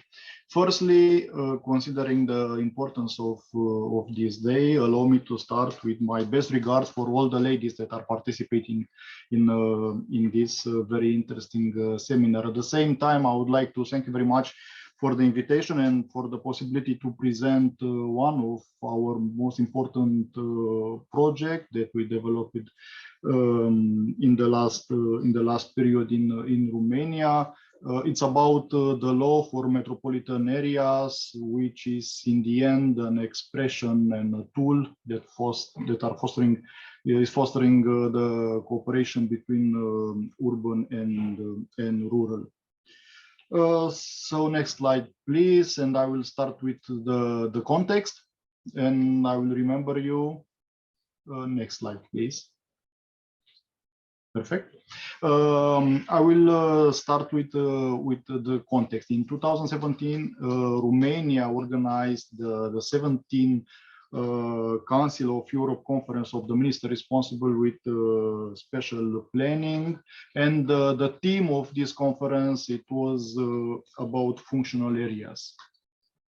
At that moment, different functional areas were debated and discussed. And of course, different types of functional areas were established as a conclusion of this conference. After that, of course, at national level, we start to make different analyses and reports regarding this territorial perspective. And we made reports on functional areas based on geographic specificities, as mountains areas are, or coastal, or other type of areas. And of course, other functional areas based on socio-economic specificities, agriculture, mining, tourist area, and not least functional urban areas, territories. As a main conclusion after those reports, the first, there are not other type of functional area more interconnected than urban functional area. At the same time, this type of territory, it has a strong impact for territorial cohesion. If we are looking on the territory of Romania, we can identify two types of territories. One type that it's in a developing it's a developing phase, and in this type are located functional urban areas, and other type of territories that are in a declining context, that is most of the rest of the territory. And of course, after those conclusions, the question it was what we can do in order to increase urban-rural partnership and to support metropolitan areas, because due to the lack of dedicated legislative framework, the existing metropolitan areas doesn't meet their potential, and this problem was generated mostly by different barriers, and I can mention part of these barriers. The first one is motivation. How we can motivate the surrounding localities to be part of this partnership without concrete incentives. Secondly, it's about the competencies. Without concrete competencies that should be delegated to the metropolitan areas, it's very difficult to manage this type of territories. Next, it's about the equity between the core city and the surrounding localities, because in many cases the metropolitan areas were just the expression of the power of the core city. The next one, it's about the pattern of metropolitan areas, with in many cases has an unsustainable territorial coverage. In the lack in the lack of concrete criteria and concrete conditions, the pattern is following the political, let's say, friendship, not the territorial needs. And not least, it's about financing. In lack of predictability of financing, it's very difficult to establish a metropolitan area or a structure for I don't know, medium or long long term, because it's depending on the mayor, or is depending on the budget that it's offered by different localities. In this context, it was promoted, it was adopted by the Romanian Parliament last year in July, the Metropolitan Area Act, which establish concrete criteria to delimit metropolitan areas, and of course it's very important contiguity, and to check the relation with the functional urban area. It's establishing a framework for functioning, the institutional framework, and of course the competencies. And not least, it's ensure a transparent and predictable framework to establish the budget. The most important objectives that we had in this law were related to the territorial cohesion, and of course to have a better access of the citizen to an improved public services. So what was very important, it was to delegate concrete competencies to the metropolitan structure. So the localities should decide to move part of their competencies to the metropolitan structure, and from this perspective, of course, it's an empower for metropolitan area. Next slide, please. Of course, in order to have a better function of metropolitan structure, it's needed to have financial sustainability of these metropolitan areas. And for this point of view, the law contains concrete provisions regarding the budget from the local level, can be contributions from county level, there can be contributions from national level, but at the same time, the law establishes a mechanism that ensure a permanent income for metropolitan areas. At the same time, the law establishes a balance regarding the investments between the core city and the surrounding localities, because in those localities are concentrated the problems, especially because the disparities are here, and investments, especially in infrastructure, are needed in those areas. Not least, my last point is related to the incentives, because it's very important, as I already mentioned, to stimulate the participation of localities in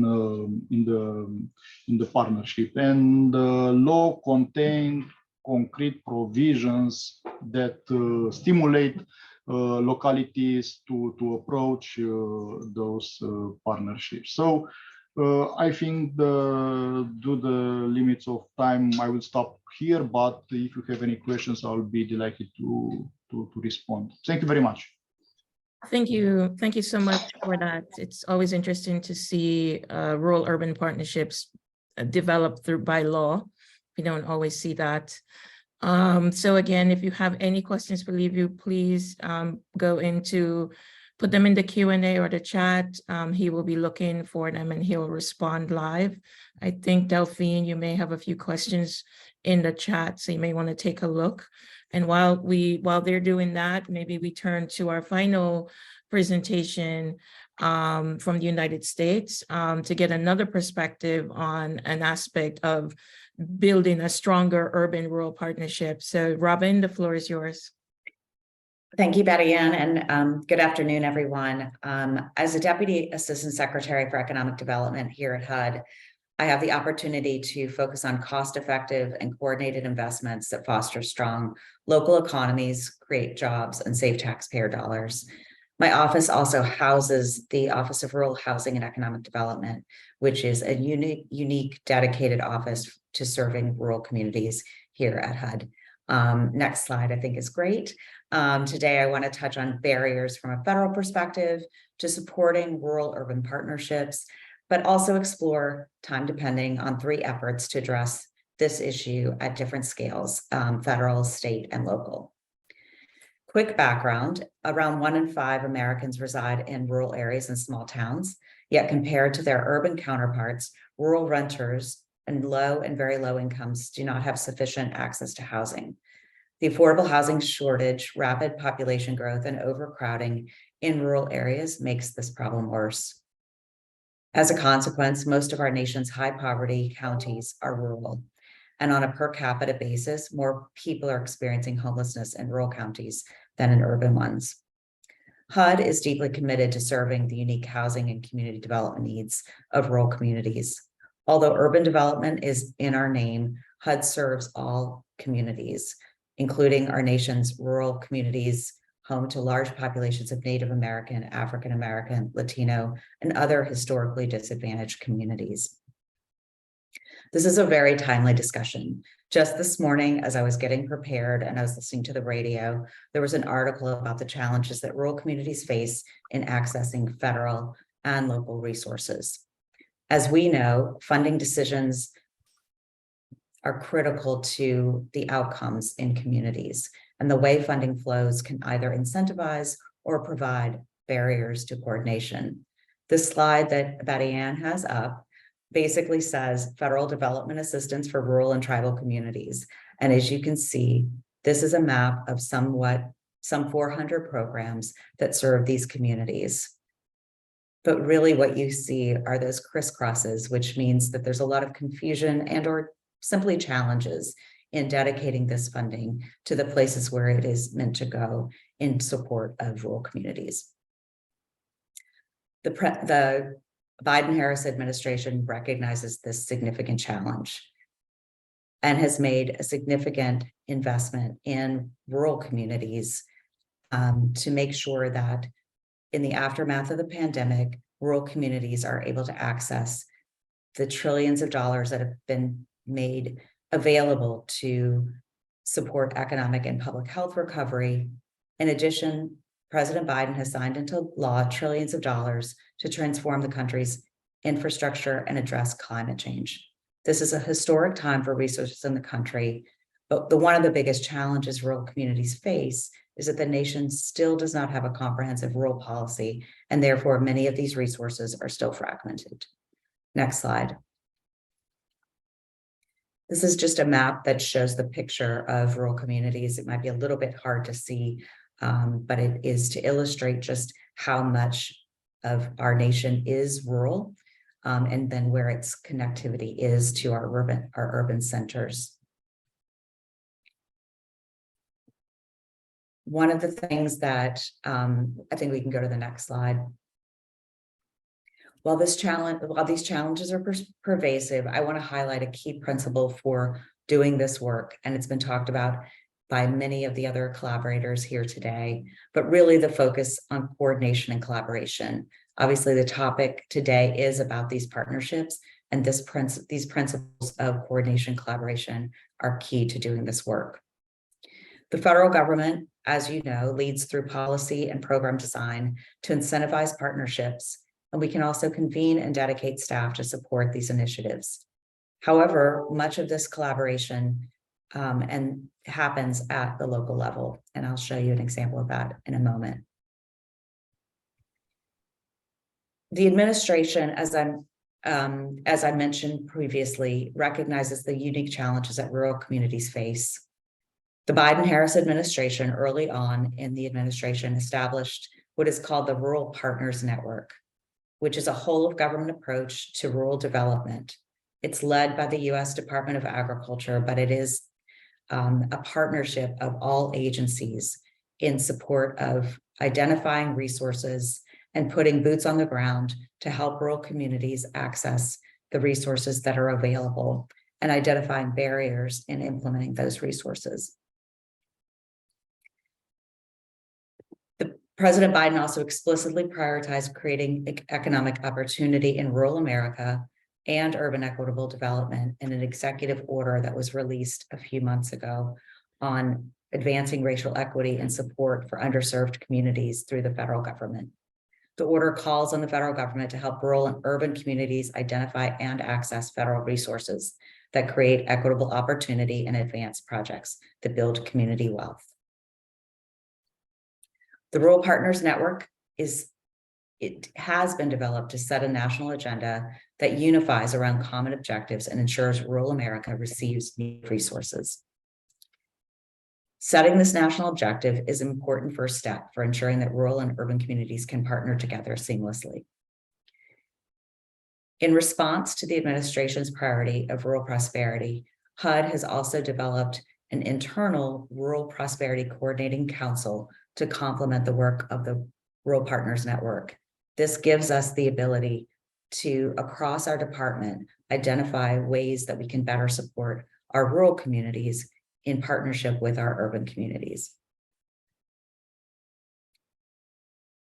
I'm going to quickly, in the interest of time, skip over to one of our programs where, just to illustrate how the funding challenges sometimes prohibit the real goals that the administration or we at HUD have in being able to affect change in rural communities and coordination with within urban metropolitan regions.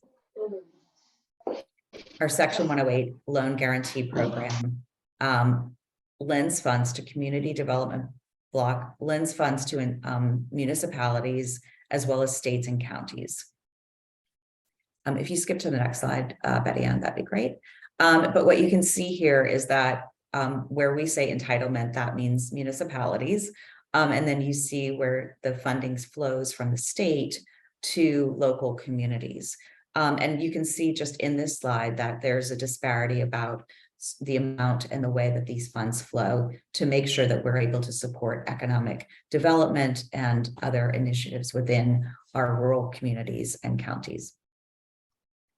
But we've known that for a long time. And so we're working on a number of fronts to work with states to assist them in making sure that more of these resources are able to flow into their local communities. We're also working on rulemaking for the Community Development Block Grant Funding Program in order to increase economic development activity. As we do this rulemaking, we are engaging with rural communities to better understand what the challenges are in accessing these funds to make sure that we can work in partnership with the states and these rural communities to make sure that these funds can flow more quickly to meet the rural communities' objectives. And then I'll skip just briefly to the next slide. Well, this shows partnerships in keeping with the theme of collaboration and coordination, just really being able to be intentional about making sure that we can blend this funding with other funds in order to, again, have greater impact in our communities. And then we'll go to the next slide and I'll just tie up one last example and then turn it back to you, Betty Ann. So the last example that I really am showing is really one of HUD's grantees, the state of Louisiana, which was impacted by significant and historic flooding in 2016 that caused riverine flooding of our river and watershed communities.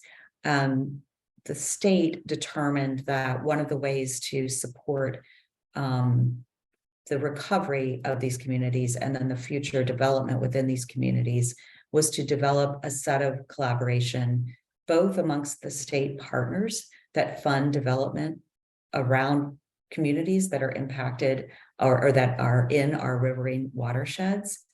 So that was a historic moment to have the state collaborate its own resources And then really what the project does with HUD-assisted funding is to make sure that the communities within these watersheds are organized by region. So there's an urban and rural partnership development around the development priorities, the planning, and the investment in these communities. So this is a really, again, there's a number of different ways that we at the federal government can be tactical about supporting rural communities, but also supporting these urban and rural coordinations for the future of their communities.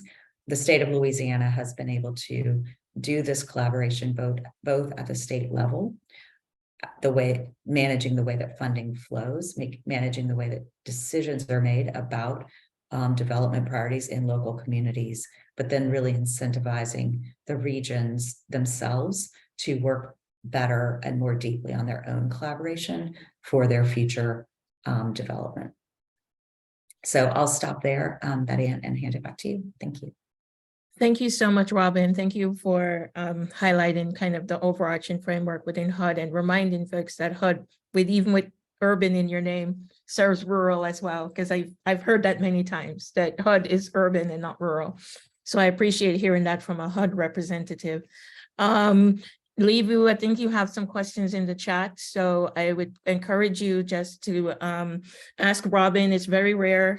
I know she's really busy, as is all our speakers. So taking their time to join us today, this is a moment for you to maybe ask them some questions while you have their undivided attention. So you've heard a lot about why it's important. You've heard about exploring new ways to measure, and you've gotten just a bit of a snapshot of some of the examples. And of course, if we wanted to get more examples, we could. But now I get to do something I rarely get to do, which is introduce urban. So I'm introducing my urban colleague. As a rural person who works on rural only, I'm introducing my urban colleague who's been listening. She heads the urban work here, to get her insights and her feedback on what she's heard as we think together about how to bring rural and urban closer, even within our work inside the OECD. So Aziza, the floor is yours. And I just want to say before you speak, thank you to everyone. I know we ran a little bit over, but I appreciate it, over 120 of you still joining us and staying with us. Yours, Aziza. Excellent, thank you so much. And I know we are slightly delayed. I think you're muted, Aziza.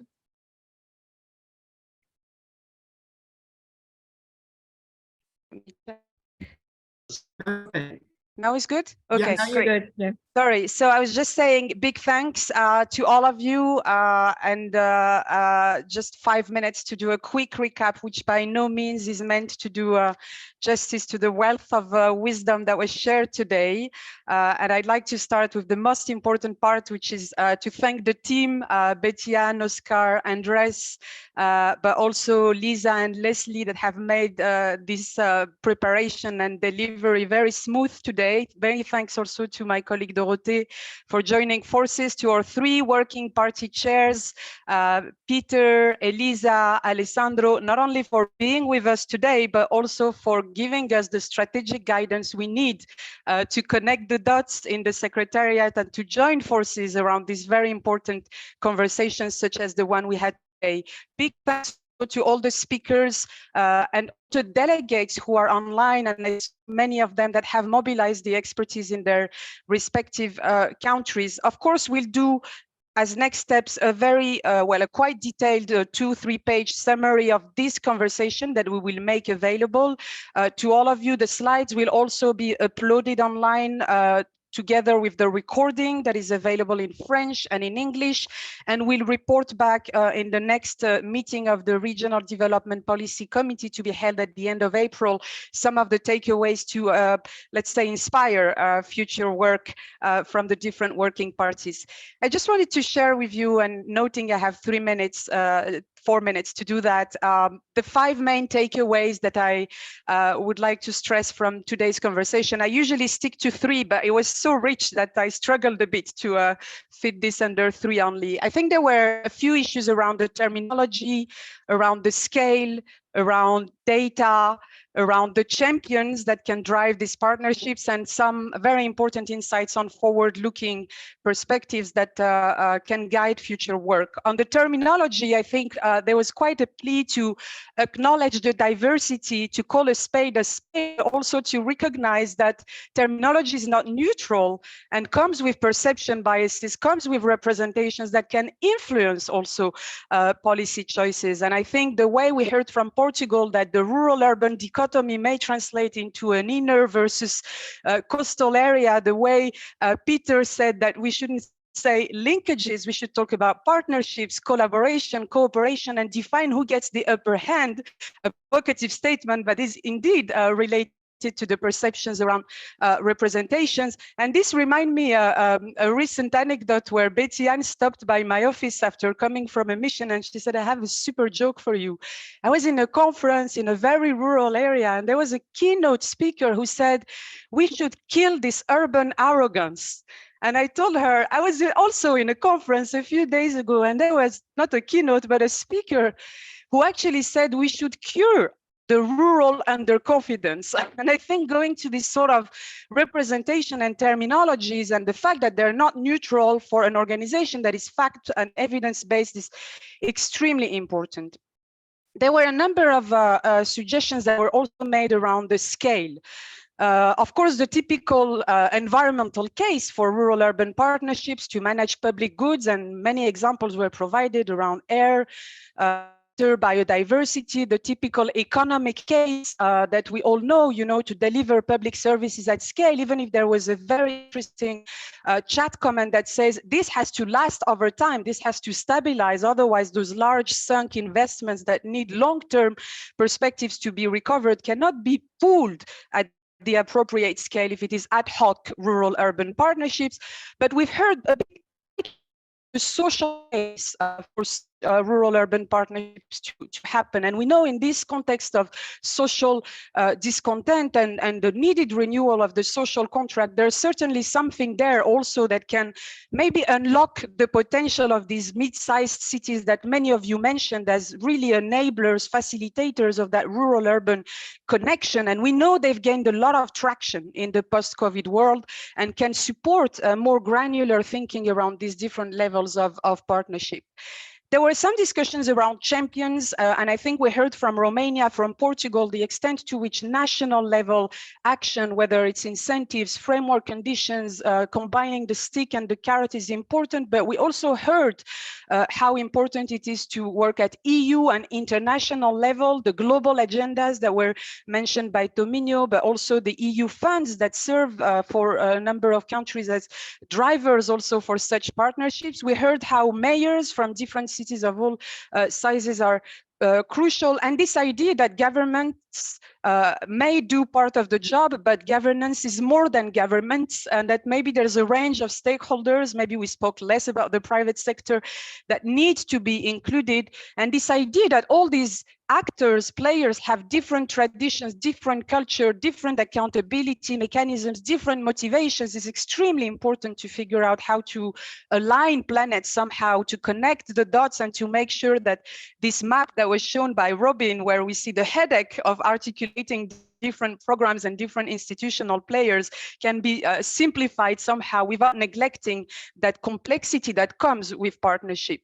On the data front, I was really impressed by what Alessandro and the French speaker conveyed. I think 20 years ago at the OECD, we were saying basically, watch out, national average masks huge disparities. And then we started working on the functional urban area to document more granular socioeconomic and environmental performance. And I was, yeah, a big achievement. Now everybody pays attention to that and goes local. And then recently we went an extra mile saying, but it's not enough to say there is rural, there is urban. There is this thing in between rural-urban continuum that is more sophisticated that you think. And then there are different urban realities, different rural realities. We heard the French typology and functional differentiation that was made. And then it took us to an extra level. And now we are in this situation where commuting flows are not enough and we need to leverage more? And does this shake or not somehow the insights and the evidence that have come out of this pushing the frontier work that the statistical and data teams have been doing? And it's extremely interesting. I think you are stuck, Alessandro, somehow in what I call the excellence trap. And the more you will push the frontier, the more we will expect you all national statistical offices and OECD colleagues to do so. But my sense is that everything that has been developed around commuting flows is already a proxy to understand more specifically what comes next. I've seen recently a paper from MIT about the spatial segregation that is induced by the 15-minute city, which is using mobile data, but which is based on this assumption that we know the 15-minute city is not respecting a functional approach that we are advocating for a number of policies and public services. So let's keep pushing the data frontier. And then my last point is on the forward-looking perspective.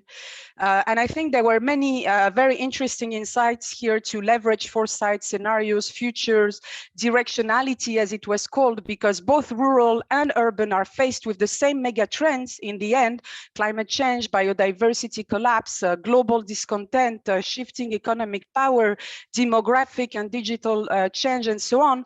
And therefore, this capacity to project oneself into what the future holds and to take today the decisions that address this sort of cross-territorial, intergenerational risks is really the way forward. We are actually in the design now stage led with Betty-Ann and a few colleagues of a new stream of work on rural and urban futures that will leverage, amongst others, the principles on rural and urban policy, and that will aim, I hope, to equip governments with this capacity to think for the future and to leverage a number of opportunities and trends, the circular economy, the social contract, relocation patterns that we're seeing, this idea that we need more firms in rural areas, but more food in urban areas. And I could go on with the list to really connect and make the most of these interdependencies. So thank you all so much. This was extremely rich.